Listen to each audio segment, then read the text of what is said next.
बांग्लादेश के चुनाव में तारिक रहमान पीएम बनकर बाहर आते हैं। अभी जो हाल ही के बांग्लादेशी चुनाव हुए उसमें तारिक रहमान को अपना प्रधानमंत्री चुना जाता है बांग्लादेशी जनता के द्वारा। बांग्लादेश की बीएनपी पार्टी को लैंडस्लाइड विक्ट्री मिलती है 2026 के आम चुनाव में। और जो वहां के तारिक रहमान साहब हैं यानी खालिदा जिया जो पूर्व प्रधानमंत्री रही हैं, उनके बेटे जो है प्रधानमंत्री के तौर पे नॉमिनेटेड होते हैं। प्रधानमंत्री शपथ पत्र वहां शपथ ग्रहण होता है उनका। भारत से ओम बिरला साहब जाते हैं, उनको बधाई देते हैं मोदी जी की तरफ से। सवाल ये उठता है कि मिस्टर तारिक के साथ भारत कैसे रिश्ते बनाएगा। क्या बांग्लादेश और भारत के रिश्ते जो अभी हाल ही के दिनों में मोहम्मद यूनुस की सरकार में धरातल पे चले गए, क्या वो फिर से सही हो पाएंगे। अभी हाल ही के दिनों में देखा गया जो वहां की इस्लामिक पार्टी है जमात इस्लामी, उसका पाकिस्तान के साथ रुख काफी अच्छा रहा। बांग्लादेश के रिश्ते पाकिस्तान के साथ बढ़े और भारत विरोधी बयानबाजी बांग्लादेश के अंदर देखी गई। लेकिन अब ये सवाल उठता है, बीएनपी और जमात इस्लामी दोनों अच्छे पार्टनर रहे हैं बांग्लादेश के अंदर, स्पेशली जब आप शेख हसीना के खिलाफ थे। तो ऐसे में अब तारिक रहमान साहब जब पीएम बनते हैं वहां के, तो क्या भारत के साथ रिश्ते सुधरेंगे। अभी हाल ही में संकेत तो ऐसे मिल रहे हैं कि चीजें नॉर्मल होंगी, जैसा कि उनकी पार्टी के मैनिफेस्टो में रहा है कि पड़ोसियों के साथ अच्छे रिश्ते वो बनाएंगे। और मोदी जी ने इसकी पहल करी, अपनी इंडिया ने पहल की है अपनी तरफ से। लेकिन क्या पुराने रिश्ते जो शेख हसीना सरकार के समय थे बांग्लादेश के साथ, वो तारिक रहमान की बीएनपी पार्टी के साथ चल पाएंगे या उसी रास्ते पर आगे बढ़ पाएंगे, तो ये देखने वाली बात होगी। कुछ विशेषज्ञों का मानना है कि भारत के साथ तारिक रहमान के रिश्तों में कुछ चीजें बाधाएं बन सकती हैं, जिसमें से पहला मुद्दा है तीस्ता रिवर, पानी को लेकर डिस्प्यूट।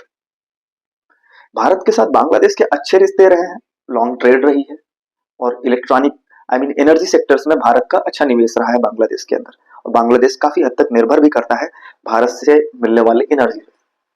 तो बांग्लादेश की मजबूरी भी है भारत के साथ अच्छे रिश्ते बनाना।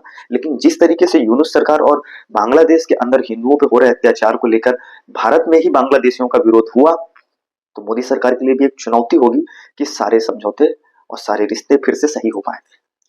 आप क्या सोचते हो कि तारिक साहब के आने से, तारिक रहमान के प्रधानमंत्री बनने से भारत की राजनीति और बांग्लादेश की राजनीति दोनों में कुछ बदलाव देखे जा सकते हैं, क्या सकारात्मक उम्मीद की जा सकती है। और फिर पाकिस्तान का क्या होगा। पाकिस्तान जो कि उसको एक मौका मिला शेख हसीना के बाहर निकलने के बाद, क्योंकि शेख हसीना भारत के साथ अच्छे रिश्ते बनाकर चल रही थी और वो पाकिस्तान के साथ उनके रिश्ते उतने अच्छे नहीं थे। लेकिन यूनुस सरकार ने पाकिस्तान के साथ ज्यादा नजदीकियां बढ़ाई और भारत के साथ रिश्ते खराब किए। तो तारिक साहब रहमान के लिए ना ये भी एक चैलेंज रहेगा कि कैसे भारत के साथ वो रिश्ते डेवलप करते हैं। भारत के कुछ विशेषज्ञों का मानना है कि भारत के जो राजनीतिज्ञ हैं, जो बांग्लादेश मुद्दों के जानकार लोग हैं, उनका कहना है कि तारिक रहमान की मजबूरी है भारत के साथ रिश्ते सही करना, क्योंकि भारत के साथ एक लंबा बॉर्डर साझा करता है बांग्लादेश। तो देखना होगा आने वाले दिनों में बांग्लादेश के नए प्रधानमंत्री जो 35 वर्ष के बाद एक पुरुष प्रधानमंत्री हैं बांग्लादेश के, क्या परिवर्तन लाते हैं।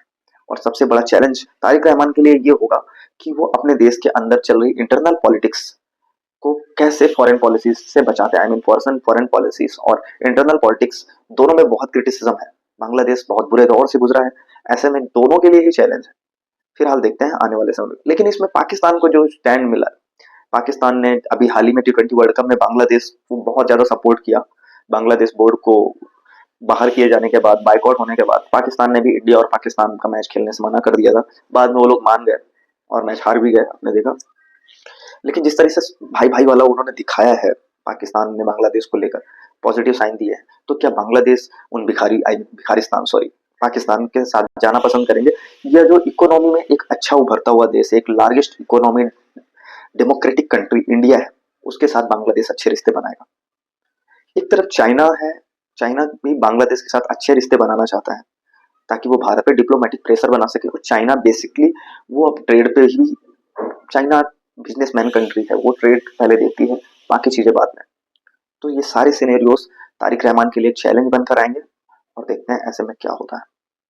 आप बताइए, बांग्लादेश के साथ भारत के रिश्ते अगर सुधरते हैं तो क्या किसी कंडीशन पे सुधरेंगे या फिर नॉर्मल ही रहने वाले हैं।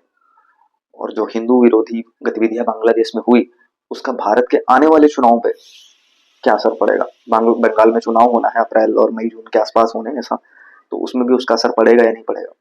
चलिए, आपके कमेंट का इंतजार करते हैं और सब्सक्राइब करना मत भूलिए। हम मिलकर बात करेंगे जियो पॉलिटिक्स, इंडियन पॉलिटिक्स और देश दुनिया की खबरों के लिए। धन्यवाद। जय हिंद।